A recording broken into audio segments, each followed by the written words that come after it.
Welcome to a very special event, and it's really exciting to look in the room and see a completely different crowd than what we normally see at Ed Sessions, so it's special.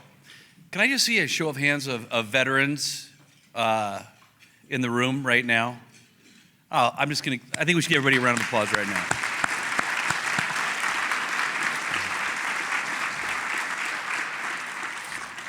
Well, welcome again. I'm Roger Quarles. I'm the Executive Director of the J.A. and Kathryn Albertson Foundation, and it's a pleasure to have you all here today. We're so excited for a very special Ed Sessions to launch our newest initiative, and it's called Mission43. It's such an honor and a privilege to work for the Albertson Family Foundation. And over the last 50 years, I think it's important that we all remember that the foundation has gifted approximately $700 million to the state of Idaho in a variety of different giving strategies.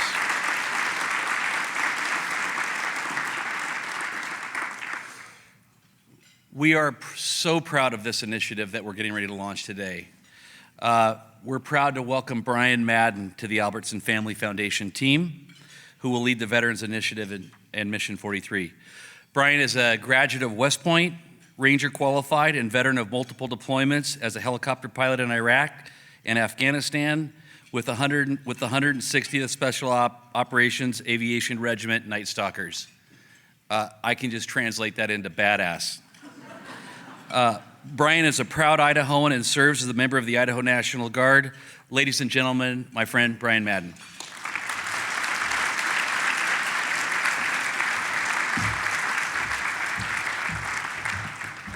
Again, thanks for coming today. This response has been truly impressive. We appreciate it. So this launch, like Roger said, coincides with the 50th anniversary of the foundation. And every day I walk in there, I'm just struck by the honor and just sense of purpose that institution has. And not all institutions are capable of creating that. It's really impressive. At the same time, though, there's this level of toughness and grit that you feel. And so that culture of this foundation really matches with Mission 43. So this initiative is not for all veterans. It isn't for the veteran who thinks he's owed something because he volunteered for his service.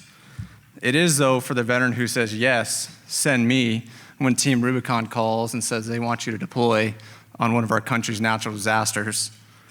It's also for a military spouse who's lived in 3 different places over 5 years. She can turn to Hire Heroes, and she can get one-on-one support with a resume.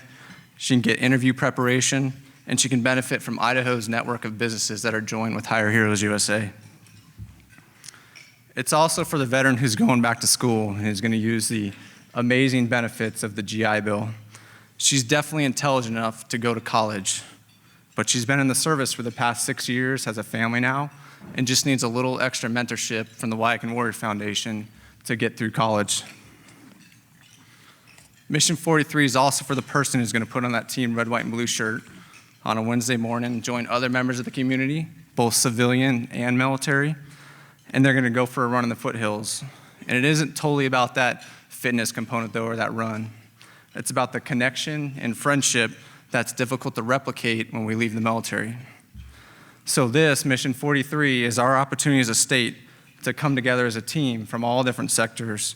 We have business, our schools, the military, the veteran community, and it'll make our state noticeably stronger because of the environment we've created and the opportunities we've created for our post-9/11 generation of veterans. It's a system that's focused on social connection, on purpose, on education, and on jobs.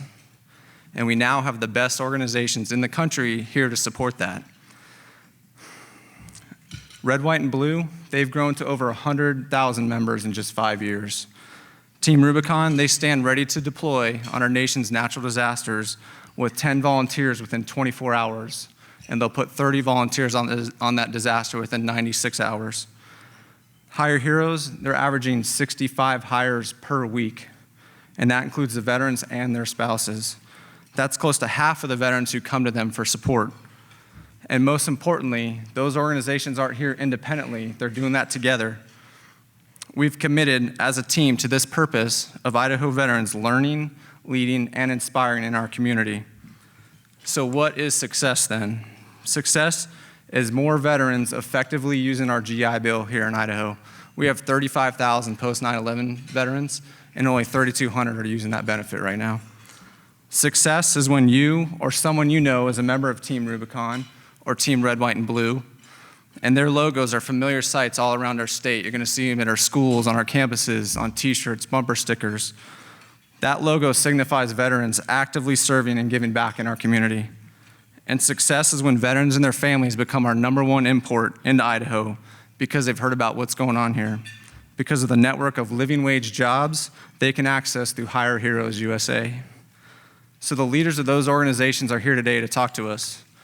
We have Blaine Smith, he's a West Point graduate, Army Ranger Special Forces officer who fought in Afghanistan and Iraq. He's now the executive director of Team Red, White, and Blue. We have Jake Wood, he's a University of Wisconsin football player, Marine sniper. He served in both Iraq and Afghanistan, down in one of the toughest spots in Helmand. He's co-founder and CEO of Team Rubicon, and he's leading a phenomenal organization that's just exploding across our country right now. But first, we're gonna hear from Brian Stan, who was here with us yesterday. He was a Naval Academy football player. I'll pause if anybody wants to boo. Nothing? No? Okay. He's also a UFC fighter, so I'll say that with him not present. So he's a Silver Star recipient, though, for leading his Marines in Operation Iraqi Freedom. He's a UFC analyst now, and more importantly, he's a great husband and father. So with that, we're gonna play the footage from Brian Stan. Hi, I'm Brian Stan. I'm the Chief Executive Officer of Hire Heroes USA. And first, let me apologize for not being here in person. I was in Boise yesterday, but could not make in person today's events. But I absolutely love this city and am truly very excited for us to be a part of Mission 43. Hires USA is an organization that empowers U.S. military service members, veterans, and their spouses to find success in the civilian workforce. We do so through a personalized service, one-on-one, with our veteran transition specialists, which is a fancy term for career coaches, taking them through every process of trying to find a job. From learning how to do an effective job search, to articulating their skills effectively in a very excellent resume, how to interview for jobs, how to do a phone interview, how to network so that you can connect to people to better find what opportunities are available in the geographic areas that veterans are going to transition to then partnering with companies who want to hire veterans, helping them refine their practices of recruiting, hiring, and retaining service members, and then helping service members decide what are the best opportunities for them to apply to. You know, our goal isn't just to find them a job. Our goal is to help them find a career so that they can live the American dream that they've volunteered to defend. Some of our best accomplishments are obviously developing our best-in-class programs to help service members and their spouses find jobs, and then even more so than that, scaling it and making it as effective as possible. You know, so in the last 6 years, we've gone from 70 people a week registering on our website and asking for help to now 350 people a week coming into our program, and us confirming over 90 people a week right now in 2016 into family wage jobs. 83% of the people that ask us for help are your young enlisted service members, the ones who need our help to find that quality of career the most, which is really important to us because there are certain ranks in the military that are easier to help find jobs than others. We truly exist for that younger enlisted demographic who traditionally spends more time unemployed than most. Despite being a very high-touch and personalized service, we're still able to streamline it so that we get help, as I said before, thousands of service members a year, confirming more than 40% of the people who ask us for help into that family wage job, the average starting salary being between $40,000 and $60,000 a year.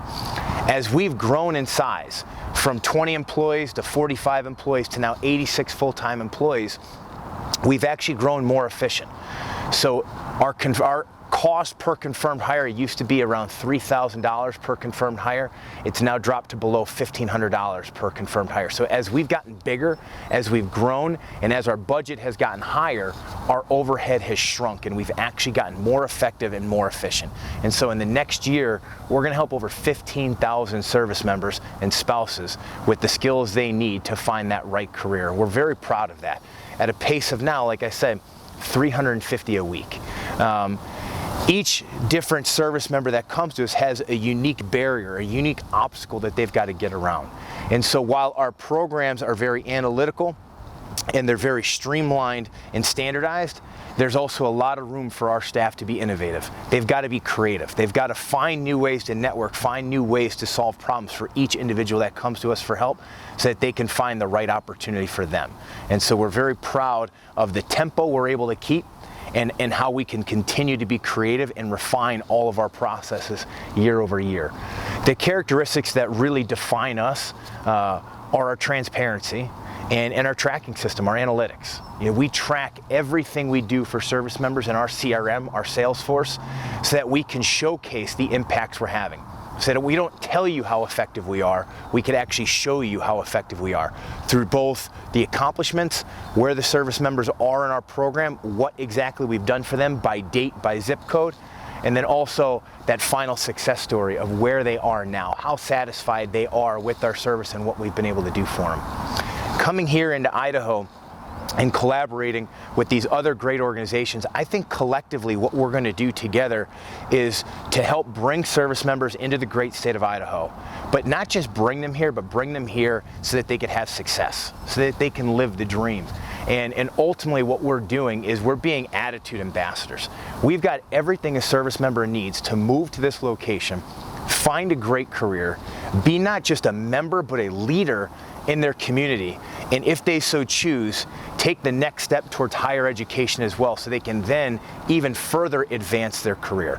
Anything a service member is going to need, whether it be spiritual, personal, or professional, we're going to have here in Mission 43.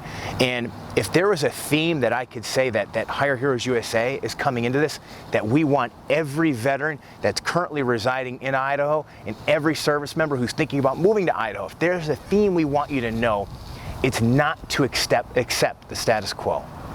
Do not accept it. If you are not happy with your current standing in life, then we can help you.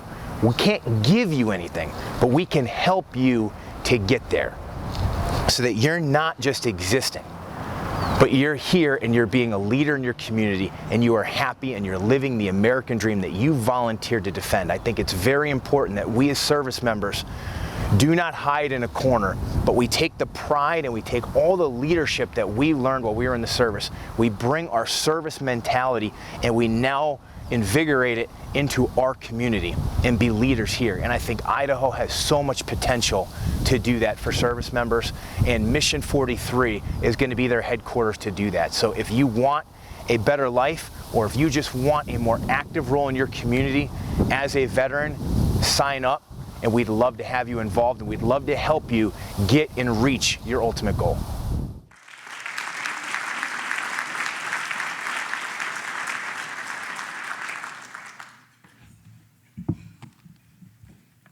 Good afternoon, guys. So there's really no circumstance on this earth that I wouldn't feel comfortable being between Brian Stan and Jake Wood. Speaking publicly might be the one exception. We're very lucky to have these guys here with us and have them on the team. It's really humbling just to be a part of it. My name is Blaine Smith. I'm the executive director at Team Red, White, and Blue. And I just want to say what an honor it is to really be here and be on the team. Working with the Albertson Family Foundation, with Team Rubicon, with Hire Heroes USA, all of the great nonprofits that have been involved in this process, we're really excited, maybe more excited than ever, to dig in here in Idaho and get to work. I think that Idaho provides a very unique opportunity for us, and I think we should all be thrilled to be starting that today. In a state where there are between 35 and 40,000 post 9/11 veterans, we have a relatively concentrated population. We have the opportunity to really get at those veterans in this state. We can find them, we can engage them and get our arms around them, and we can provide them with the services and the opportunities they need to really thrive in the state of Idaho and eventually make this a destination where veterans and their families want to come, and ultimately to make our communities and the state a better place for everybody, not just the veterans and their families. So really, really exciting just to be a part of that. I want to encourage some other people to join the team here today. So it's great that we have some of these best-in-class nonprofit partners. It's great that we have the leadership from the Albertson Foundation and Mission43, but this is truly a team sport, and that includes our state and local governments and agencies. It includes the VA, it includes other nonprofits, schools, universities.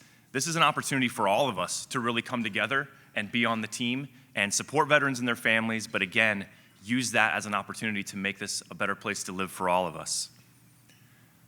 I'll tell you a little bit about Team Red, White, and Blue and what I see as sort of our role in this. So we really are the organization that is here to engage and connect with veterans. We're the wide mouth of the funnel, if you want to sort of view it that way. We provide an opportunity for veterans to get involved, very low barrier, on their own terms. They don't have to raise their hand and say they need help or that they're broken or damaged. They can just come out and be a part of our team wherever they are and start moving in a positive direction and making those connections. And I think that's really, really important. Our mission is to enrich the lives of veterans by connecting them to their community through physical and social activity. And let me tell you a little more about what that means. Enrich is kind of a funny word. It's a little squishy. We don't necessarily readily know what it means to enrich. What does a rich life consist of? So for our purposes, we think a rich life consists of three major components. We call them health, people, and purpose. And depending on what book you read or who you ask, there may be more components. There are certainly other dimensions that we want to work on. But we like health, people, and purpose because for one thing, we can actually get at those. We think through our organization, through our programs, we can move the needle on those three dimensions. And we also really believe that those are sort of the base of the pyramid upon which a rich life can really be built. So when we talk about health, that's physical, mental, and emotional health. And by providing local, consistent opportunities for veterans to come together in positive ways, whether that's a running group, a CrossFit class, a yoga class, volunteering or community service, we know that that can improve their physical health, which is certainly important, but we also know that physical activity and exercise, especially in a group setting, is great for reducing stress and anxiety and potentially preventing the isolation that could lead to things like depression or even worse outcomes. We really believe that an ounce of prevention is worth a ton of cure, and so we're there committed every single week with lots and lots of activities to make sure that we get ahead of these things so that when service members take off the uniform, they have a safe place to go and a way to maintain the camaraderie in the community that they're gonna miss when they leave the military and hopefully prevent them from needing the more acute services that might fall somewhere down the line. We're really committed to getting ahead of this. The next component is people. The study of positive psychology has given us that the best way to predict overall life satisfaction is through the quality of your personal relationships. We're pack animals. People want their tribe. And military veterans, more than anybody, when they take off the uniform and just kind of blend into society, they're gonna be looking for their next team, for their next tribe, for that sense of identity. And we're here to provide them with the connections they need, ways to actually meet people in their community through these positive activities and make friends, build a professional network, have a support crew if they need to move, or have someone babysit their child. This is a really component of a rich life, and building that community is important to us. And the last piece being purpose. So even if our health's in order, even if we feel pretty good, even if we've got a good group around us at our church or at our school, if you don't have a sense of meaning in your life, if there's nothing springing you out of bed in the morning, if you can't feel part of something larger than yourself and have that sense of identity, that can be a pretty big hole right in the chest. And if you ask any military veteran, they will tell you that. Regardless of how they look back on their service, there are going to be aspects of it that they miss. And that sense of purpose in what they do every day when they get up is probably going to be way up the list. And so getting the opportunity to be on a team again, to help your community, to help your fellow veteran to be there in these everyday sort of ways is a great way to provide that sense of purpose. I'll also tell you that we're excited to do this because we know it's working. As Brian mentioned, we've just crested 100,000 members across the country. About 100 members sign up every single day for Team Red, White, and Blue across the country. They're telling us that they want to be on a new team and they want to take part in these activities. And they're not just signing up, they're showing up. So over 25,000 times every single month, a veteran leaves their home and goes out and participates in one of our local activities. You can really move the needle when you get people together in those kinds of numbers, and that's what we want to do right here in the state of Idaho. When we ask them about their experience, they're not just showing up, it really is making a positive impact on their life. Our veterans are telling us in our annual surveys that they feel less depressed, less anxious, they feel more connected, they feel a greater sense of purpose, and they're excited to be on that new team again. And so I'll just leave off by saying again how proud we are to be a part of this, to invite you all to join us on the team to make this thing really work. And with that, I'm going to invite up my friend Jake Wood from Team Rubicon.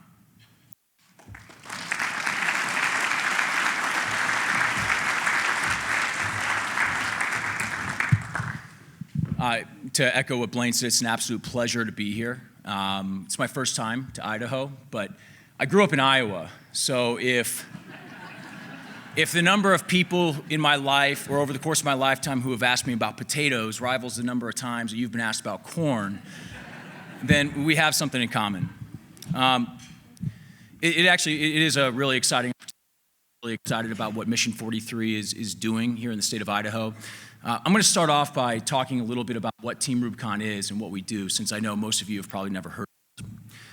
Before that, though, I'm going to tell you a little bit about my personal story, which is unique because it's mine, but it's not unique because it's really the story of 2.5 million men and women who signed up and served overseas after 9/11. I was a freshman in college when 9/11 happened back in 2001. I was playing football at the University of Wisconsin, and over the course of 4 years, I watched as our country went to war, first in Afghanistan and then in Iraq. I remember watching young men and women just like me in combat in cities like Fallujah and Kabul, and I remember being drawn toward that sense of service. In 2005, I finally took that leap. I joined the Marine Corps. I got stationed in Southern California, and my first tour was in Iraq during the surge in 2007. It was fairly typical of that time period, and I then served in Afghanistan in 2008. And I got out of the Marine Corps in 2009, like many veterans do, and I was wondering what was next. It didn't take long for that to kind of hit me. In 2010, I had somewhat of my second 9/11 moment. I was watching the news in my living room when I saw the footage from Port-au-Prince, Haiti, first come across my screen after the earthquake devastated that country. And I had that same compulsion to serve in that moment. And it didn't take me 4 years that time around. It took me 4 days. And along with another Marine, William McNulty, we organized a team of veterans and doctors, and we got down to Port-au-Prince 4.5 days after the earthquake. For about 3 weeks, we were running medical triage clinics throughout Port-au-Prince. And about 10 days into it, we looked at each other and we said, you know, what's somewhat ironic here is that all we're doing is using the counterinsurgency principles that we learned for war and that we used overseas in Iraq and Afghanistan to help people in their greatest time of need. And so the reality is that Team Rubicon was an accident. We came home and we incorporated this idea, this concept, this impulse into an organization. We set out and we wanted to be the best disaster response organization in the world. And we didn't even think about what it meant for the veteran space until about a year into it.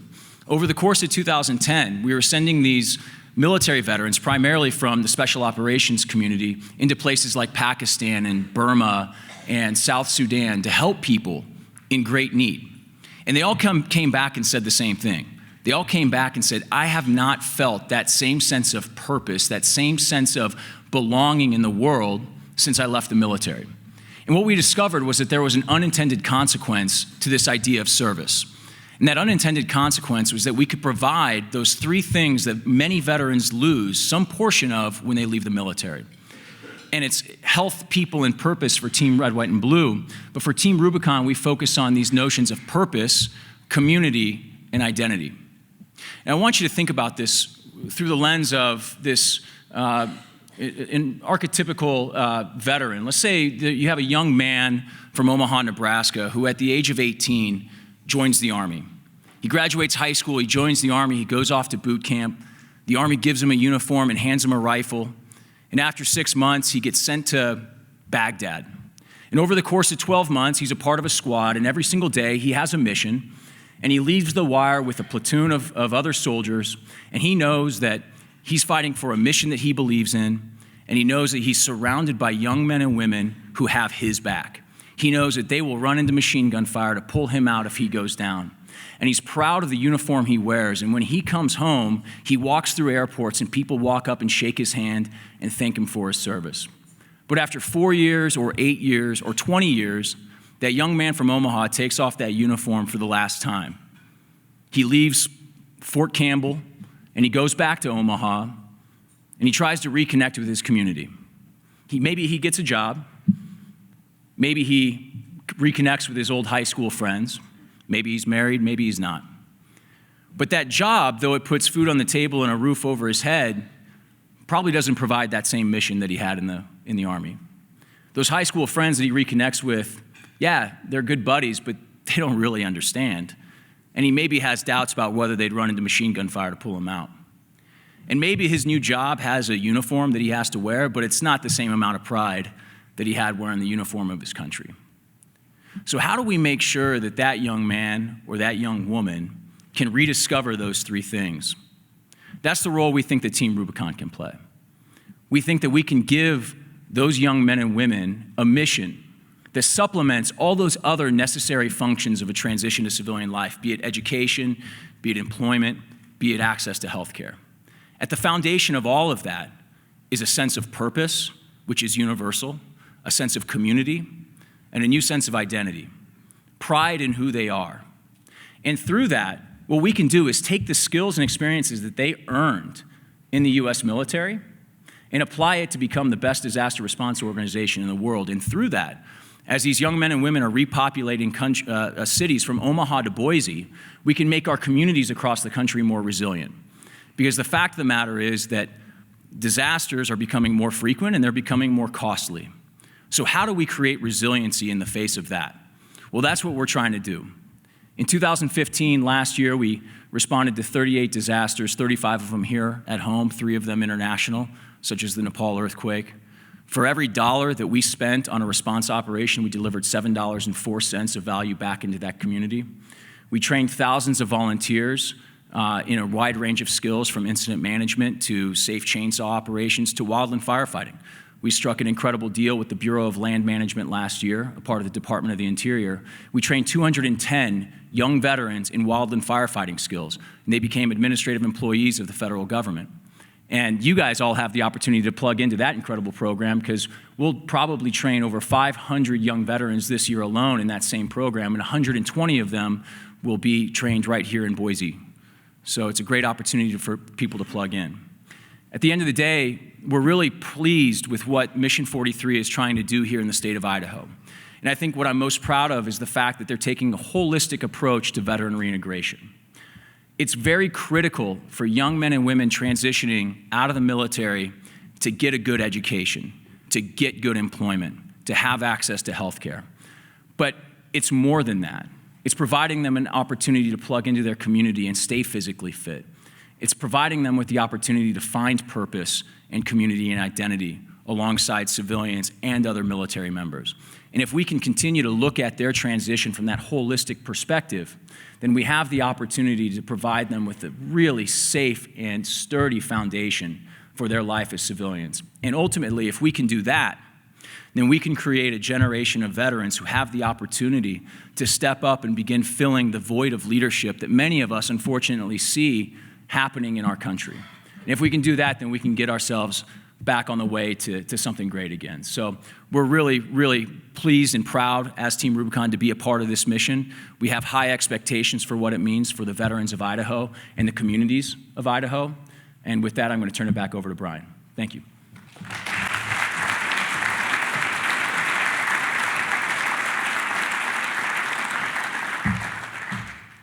Thanks, Jake and Blaine.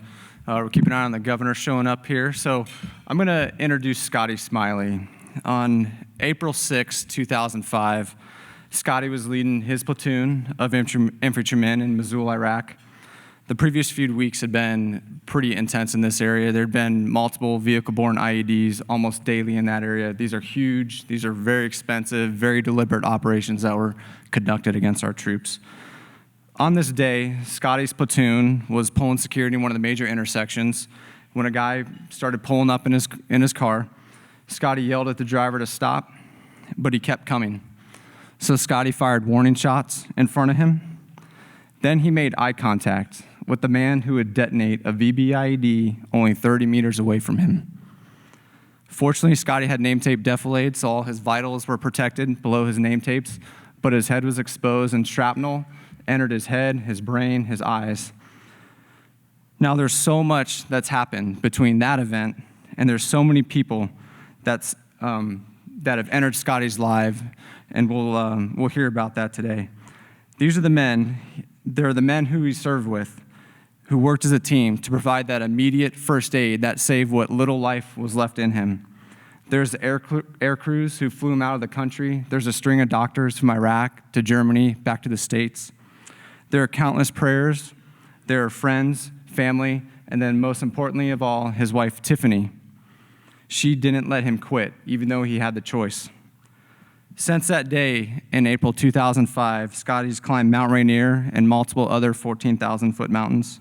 He skydives, he skis. He's earned his MBA from Duke University. He's taught leadership at West Point. He even babysits, or my wife likes to call parenting, all three of his boys, totally on his own while Tiffany's out of town. And Scotty's actually an Idaho boy. He went to grade school right here in Boise at McMillan Elementary, so we'd like to think that's what made him who he is today, right? Ladies and gentlemen, I'm proud to introduce Major Scotty Smiley.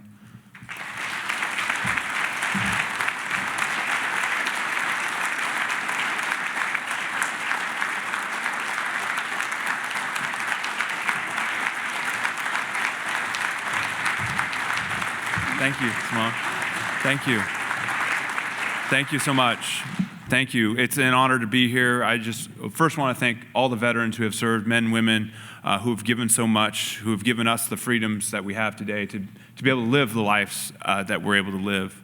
Also, the Albertson Foundation for everything you've given and honestly continue to give. It truly makes a difference.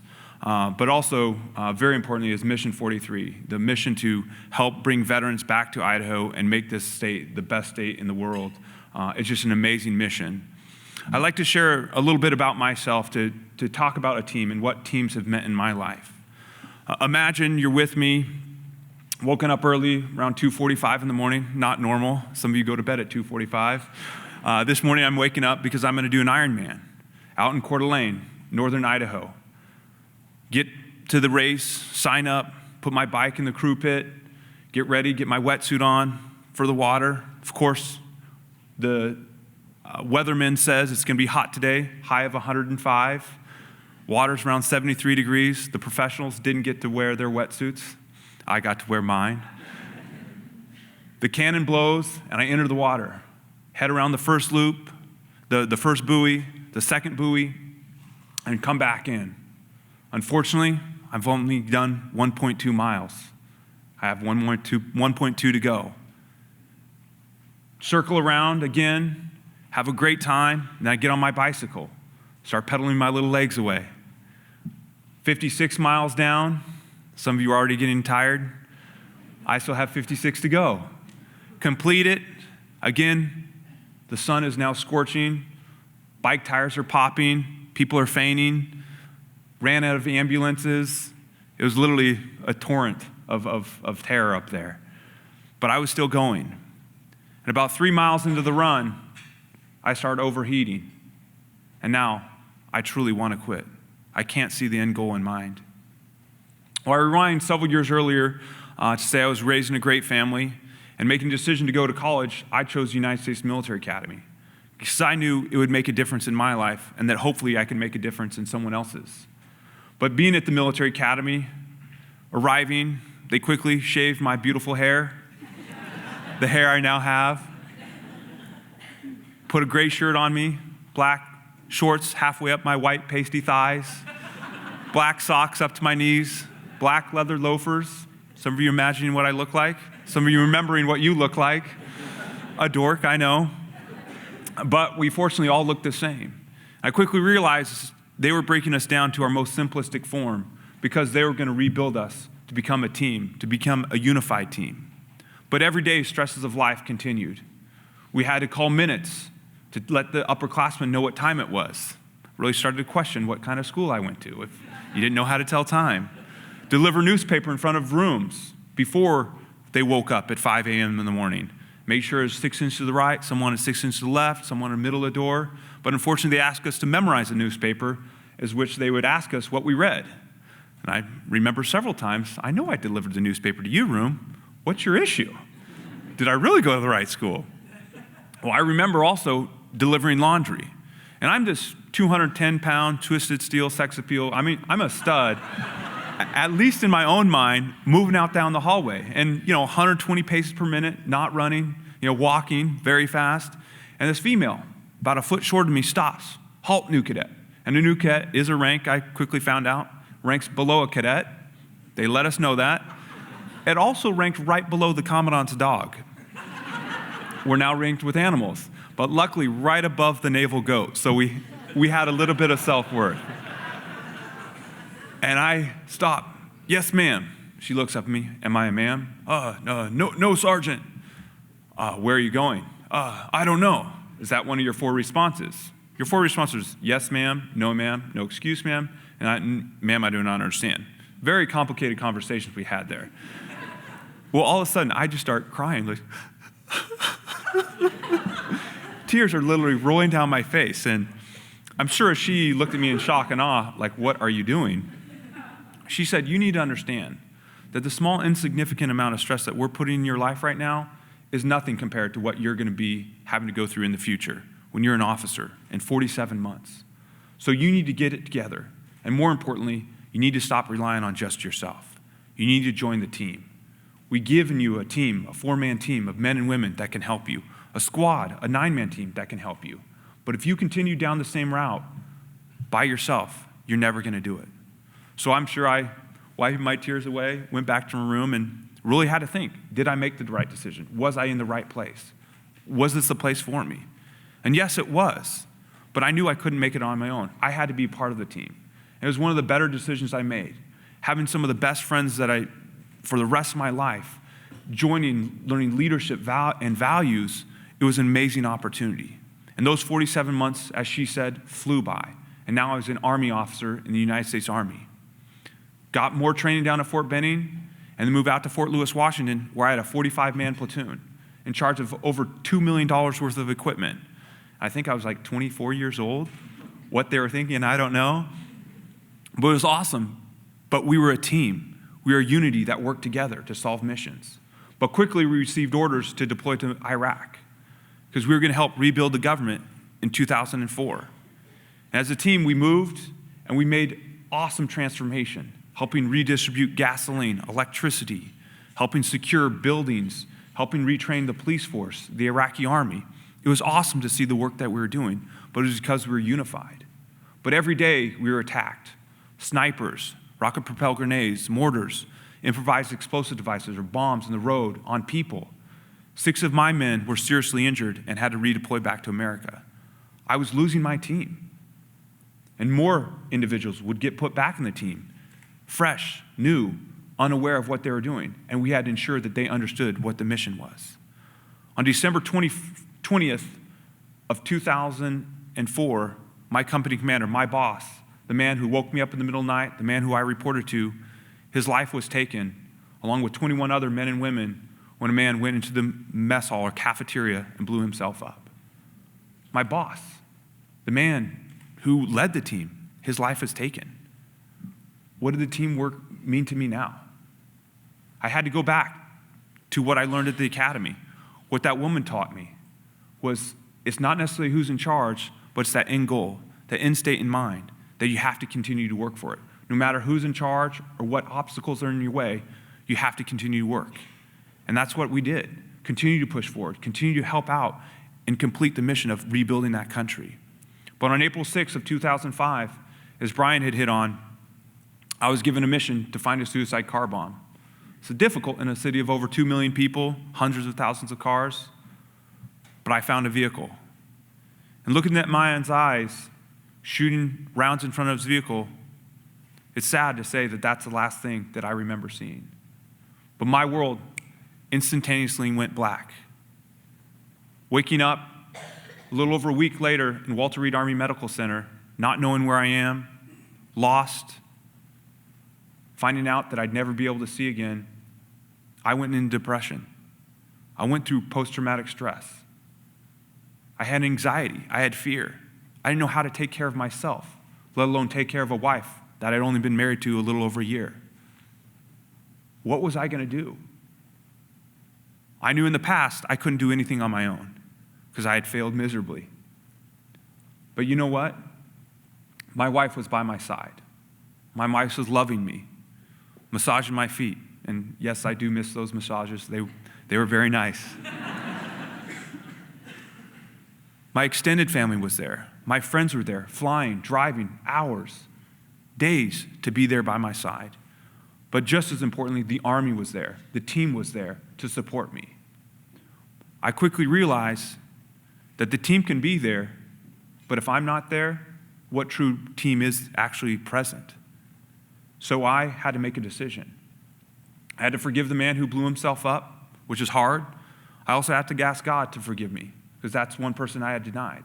And once I made that decision, I began to rebuild my life, continue my recovery. Only spending a little over a month in Walter Reed Army Medical Center, went out to Blind Rehabilitation Center to learn to use a stick, use my computer again. But also, I had a decision to make. I had to go through the medical evaluation board, in which the Army conducts on individuals who are medically unqualified. But the question I was given was, do you still want to continue on active duty? I said, come again? But I'm blind. They said, we know, but you're mentally unfit enough to continue to give back. And I questioned myself, could I still be a part of the team? Could I still give back in a way and in a manner in which would make a difference? And I said, yes, I can, but I knew I couldn't do it on my own. And it was that transformation that I made to continue to give back that led me back to the United States Military Academy to teach. But first I had to get a master's. And I thought I had a good education, but they said, no, you need to get a master's. So what's wrong with the bachelor's I have? Well, you need to be a little higher up. So for some reason, Duke University let me in, and I found myself, my first class was statistics. If you all don't mind closing your eyes really quick. Everyone's eyes closed. As you can see up on the board here with this equation, when you move this to this side, I wasn't going to make it. Again, on my own. I knew I had to be a part of a team. I knew I had to be a part of an organization that helped me. And I knew I could give back just as much as they could give me, but I wasn't going to make it if I did it on my own. And again, it's something I did. And one of the better decisions I made. The friends that I had from those 2 years was phenomenal.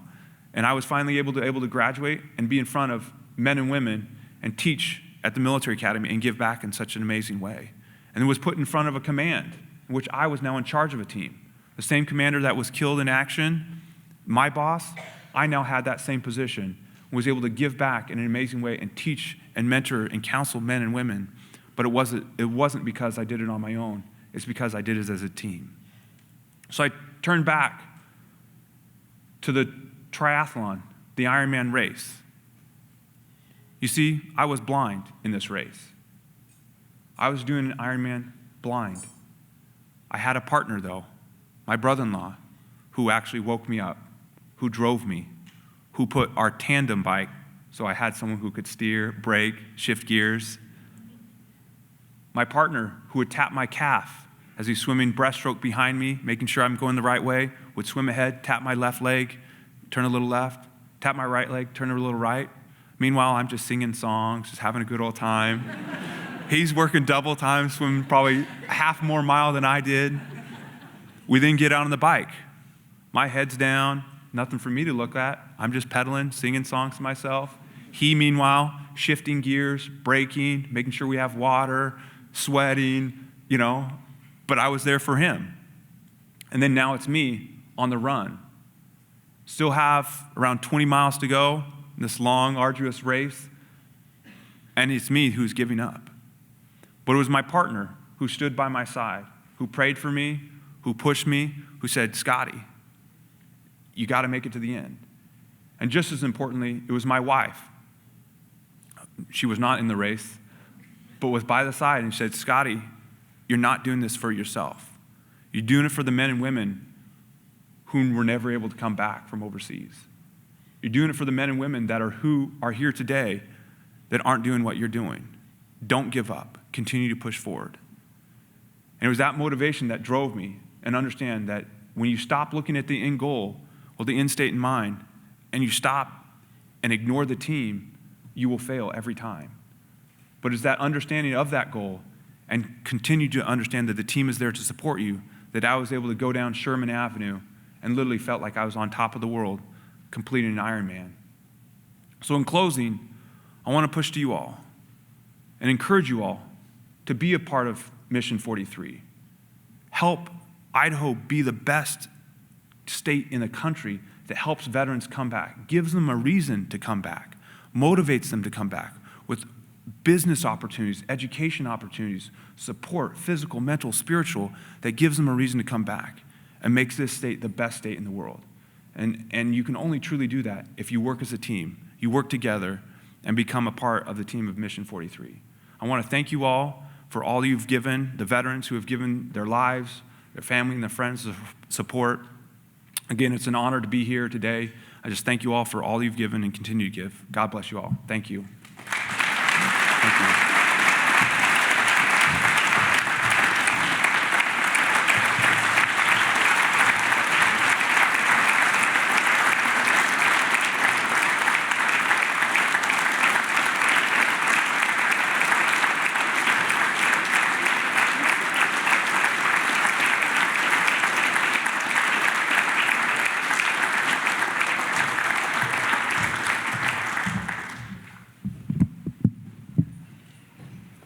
Hi, my name is Simone Migliori, and I'm the chair of the board of directors at One Stone.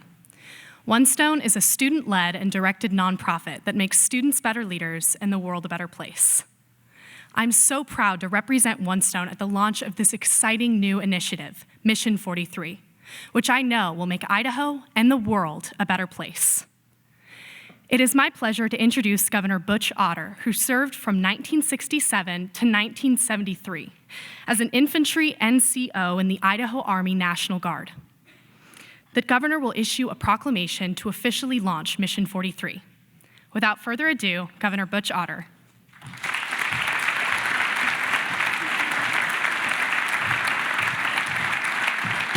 Thank you. Thank you, Scotty. Great job. Great job. I just can't tell you how impressed I am and how blessed we are to have you as part of this. You know, it's often said, and when I was on active duty, I heard a lot of times that if you want to see what our military is going to look like in the future, see how they take care of their veterans today. And so this is a great day for the 43rd star in that flag. When you see these groups that have come together, certainly with the coalition and the help of the Albertson Foundation, I can't thank those folks enough. Thank you so much. Because it does make a great statement about Idaho. And I think it makes even a bigger statement about what our military is going to look like and should look like in the future. And so on behalf of the state of Idaho, I offer this proclamation from the office of governor.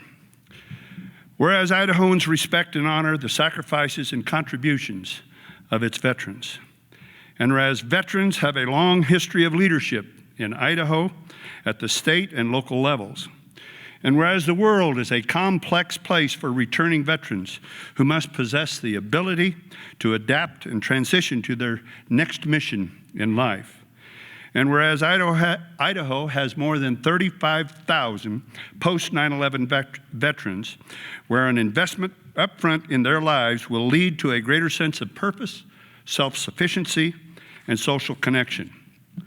Whereas world-class veterans service organizations with a track record of effective services are encouraged, and whereas Mission 43 founding organizations like the Wyakin Warriors, Hire Heroes USA, Team Rubicon, and Team Red, White, and Blue.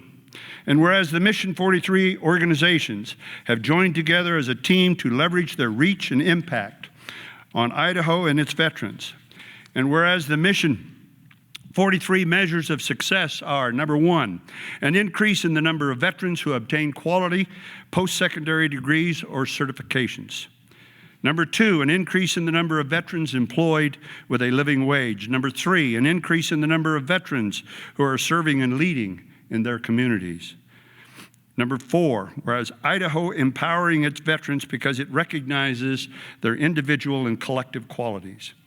Number five, Idaho becoming a destination for the highly talented veterans to live, work, play, and raise a family. Now, therefore, I, C.O. Butch Otter, Governor of the state of Idaho, do hereby recognize the official launch of Mission 43 in Idaho.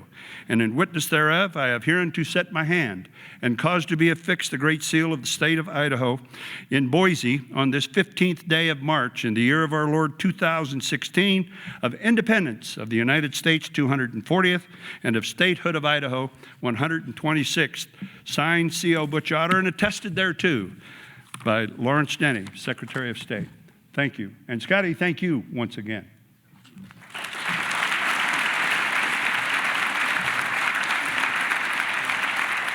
So when you hear the word veteran, think of Scotty Smiley. These are the type of veterans we have in Idaho right now, and they're sitting in this audience. If you want to find them and be part of that, look inside these Mission 43 organizations. That's where they're going to be. Contact us on our website. That's up and running, mission43.org. Twitter's set up. Find out what we're doing and get involved. If you're in the business, connect with Higher Heroes USA, the military. You can connect your soldiers and airmen with Red, White, and Blue, Team Rubicon. If you're an educator, connect with Wyakin Warriors and become part of the team. Thanks for coming today. We appreciate it and have a great day.